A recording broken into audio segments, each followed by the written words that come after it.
Bonjour à toutes et à tous, c'est Manuel Correa. Dans cette vidéo, je vais vous montrer comment réaliser une mire de couleurs dans Photoshop. Grâce à ce type de mire, vous pourrez réaliser des expériences dans Photoshop afin de bien comprendre le fonctionnement, par exemple, des modes de fusion ou bien des calques de réglage.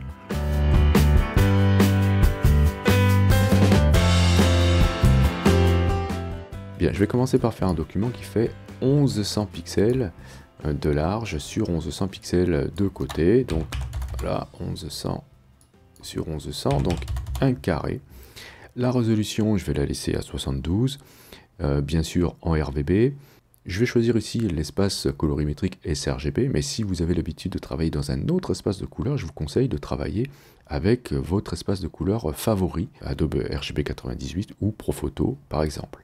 Donc je clique sur créer et ça me crée donc un document qui fait 1100 pixels de large. Je vais faire appel au calque de remplissage de type dégradé. Donc depuis le panneau calque, je vais cliquer sur cette icône ici pour ouvrir la liste des calques de réglage et celui qui m'intéresse c'est dégradé. Voilà.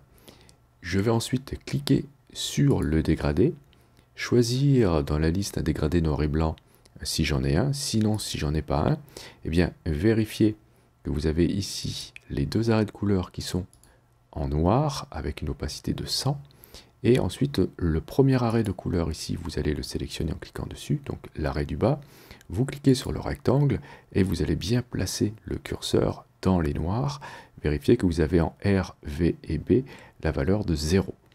Cliquez sur OK pour valider, faites la même chose avec le blanc, double-cliquez dessus et ensuite vérifiez que vous êtes bien à 255 en RGB, voilà, pour toutes les valeurs. Cliquez sur OK. Vérifiez aussi la position, hein. Le blanc ici doit être à 100% et le noir à 0. Une fois que vous avez fait ça, vous validez avec OK et vous allez vérifier que vous êtes avec le style linéaire, d'accord, que vous êtes avec une échelle de 100%. Vous pouvez laisser aligner sur le calque, c'est très important. Vous pouvez même cliquer sur réinitialiser l'alignement pour être sûr que c'est bien aligné. Et ici, vous allez saisir plutôt moins 180 degrés, voilà, pour avoir le noir ici dans la partie droite. Ce qu'on va faire maintenant, c'est peut-être supprimer l'arrière-plan. Hein, je le fais glisser à la poubelle, je n'en ai pas besoin. Et je vais convertir ce calque en objet dynamique. Donc je fais un clic droit et je vais choisir ici convertir en objet dynamique. Ensuite, je vais aller chercher dans le menu filtre le filtre dans pixelisation qui s'appelle mosaïque. Ok, et je vais choisir ici une taille de carreau de 100, ce qui me permettra d'avoir 11 niveaux. Donc théoriquement, le niveau du milieu sera un gris moyen. Il va falloir vérifier ça avec la pipette. Donc puisque j'ai ici un carré qui fait 1100, et bien avec ici une taille de carreau de 100, et bien j'ai bien une subdivision ici avec 11 niveaux. Je valide ensuite avec OK et je vais ajouter par-dessus un autre réglage de type cette fois-ci courbe, d'accord. Et je vais aussi aller dans le menu fenêtre, aller choisir le panneau information. OK. À l'aide du curseur, lorsque je survole, vous voyez, les bandes ici, j'ai des informations qui vont s'afficher.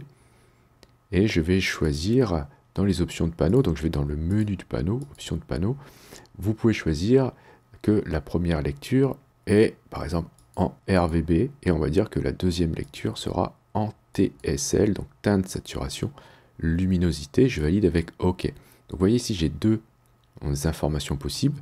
Lorsque je vais déplacer mon curseur, je vais voir ici les valeurs de teinte, saturation, luminosité. Donc moi j'aimerais que la bande du milieu soit à 50, donc je vérifie ici. Donc elle est bien à 50, et en RGB c'est bien du 128, 128, 128, c'est-à-dire c'est un gris moyen. Je vérifie que le blanc est à 255 et la luminosité à 100%, ce n'est pas le cas. Vous voyez, j'ai 97 et j'ai 248 en RGB, donc il va falloir corriger le blanc. Et pour le noir ici, et j'ai pareil un petit écart. Donc ça c'est dû au filtre mosaïque.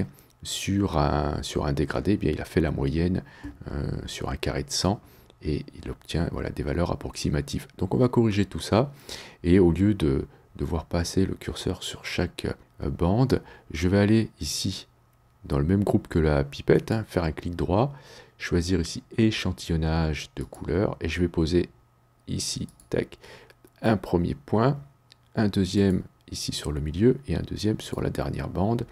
Et j'ai donc mes valeurs en RGB. La deuxième est bien ici, donc c'est bien 128 que je veux. La première n'est pas à 255, c'est ce que je souhaite corriger. Et la troisième, c'est pareil, il va falloir que je corrige cela. Alors comment je vais faire ça? Eh bien, je vais prendre la pipette ici, la première pipette ici, qui est la pipette pour corriger les noirs. Donc vous voyez ici, les noirs, c'est ici, le troisième point que j'ai mis, la troisième punaise, qui est ici à 7. Il faudrait que j'ai 0. Donc avec la pipette enclenchée ici du noir, je vais cliquer sur cette bande noire et je devrais avoir voilà, une correction qui s'est effectuée ici. J'ai bien 0 et 0. Malheureusement, ça m'a fait un décalage ici des valeurs de gris. Je vais déjà corriger le blanc en cliquant sur la dernière pipette ici. Et je vais cliquer dans la zone à ce niveau-là. Tac. Et maintenant, j'ai bien 255 pour les blancs, 0 pour les noirs et j'ai les gris qui se sont recalibrés grâce au blanc. Donc voilà, j'ai bien un dégradé qui va de 0 à 255 en 11 niveaux. Eh bien, ce que je vais faire, c'est que je vais à nouveau sélectionner tous mes calques. Et donc j'ai le premier calque ici qui est sélectionné, j'appuie sur majuscule, je clique sur le dernier. Je vais faire un clic droit et je vais à nouveau convertir tout ça en objet dynamique. Bon, je peux l'appeler dégradé. Ok. Ce que je vais faire, c'est que je vais dupliquer ce calque, je le fais glisser sur l'icône ici, créer un nouveau calque, où j'aurais pu utiliser le raccourci CTRL-J sur PC ou Command-J sur Mac, et je vais le tourner de telle sorte à avoir le blanc en haut et le noir à la base. Donc pour cela, je vais faire appel à la commande transformation manuelle, CTRL-T sur PC ou Command-T sur Mac, ok, et je vais tourner, hop, mon calque. Si j'appuie sur majuscule, je peux verrouiller les axes pour être sûr d'être bien à 90 degrés. Je valide ensuite la transformation. Ok, alors ça va nous servir bien, à définir les zones claires, des zones foncées, les zones saturées, des zones désaturées. Mais pour cela, j'ai besoin de couleurs. Alors je vais glisser en dessous de tout ça, bien, la couleur qui me servira de test. Je vais là ajouter un calque de remplissage de type couleur unie. Et par exemple, si je souhaite travailler avec les rouges, je vais choisir un rouge donc au maximum ici, donc 255, 0 et 0, hein, donc 255 en rouge et rien en vert et en bleu. Je valide avec OK et je vais faire glisser ce calque en dessous du premier dégradé. Voilà. Je vais ensuite sélectionner le premier dégradé ici, le mettre en mode superposition. OK. Donc, vous voyez, si je cache le premier dégradé qui est tout au-dessus, et bien voilà ce que ça me donne. J'ai donc maintenant les valeurs de luminosité pour le rouge. Je vais réafficher mon dernier dégradé. Et celui-ci, je vais le mettre en mode produit. Hop, voilà, comme ceci. Et là, j'ai normalement, si je mesure ici avec mes punaises, donc je vais le déplacer, hein, toujours avec le même outil, hein, l'outil d'échantillonnage de couleurs. Je vais déplacer la première punaise ici. Et je lis bien RBB 255 00. Donc ici, j'ai du rouge au maximum.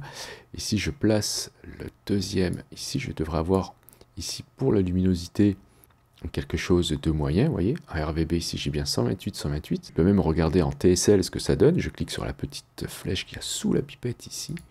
Je vais choisir TSL et on voit bien qu'en termes de saturation, je suis à 50 hein, du rouge. Et le rouge est à 0 sur la roue chromatique. Hein. La roue chromatique, vous pouvez l'afficher en allant dans le menu Fenêtre, Couleurs. Et depuis le menu du panneau couleurs, vous avez ici roue chromatique. Si vous mettez à 0, vous voyez bien que vous avez du rouge à ce niveau-là. Ok, et donc, voilà, ça vous permettra de faire des tests ensuite avec les modes de fusion, avec les calques de réglage, afin de contrôler le fonctionnement de Photoshop, afin de comprendre ce que fait Photoshop. Donc bien sûr, vous pourrez changer à tout instant la couleur pour le fond. Il suffira de double-cliquer sur la vignette du calque, okay, et changer la couleur. Si je veux par exemple du jaune, et bien ici en teinte, je peux mettre 60%. Okay, j'aurai du jaune et je pourrais avancer comme ça de 60 en 60 si je veux, ou alors je pourrais rentrer les valeurs ici en RVB, hein, si je veux, par exemple du magenta. Je vais mettre 0 en vert et 255 pour le bleu, et comme cela, je pourrais contrôler ce que fait Photoshop lorsque je vais ajouter par-dessus des calques de réglage par exemple. Donc pour bien résumer ce que fait ce type de mire, vous avez en haut à droite la couleur avec le maximum de saturation et de luminosité. Plus vous allez vers la gauche, moins la couleur est saturée, et plus vous allez descendre, et moins la couleur sera lumineuse. C'est exactement ce que vous voyez dans le sélecteur de couleurs à ce niveau-là, lorsque le bouton radio T ici est coché. Alors si vous souhaitez vous faire plusieurs couleurs sur le même document, il faudra augmenter la taille de votre document de la taille de ce carré.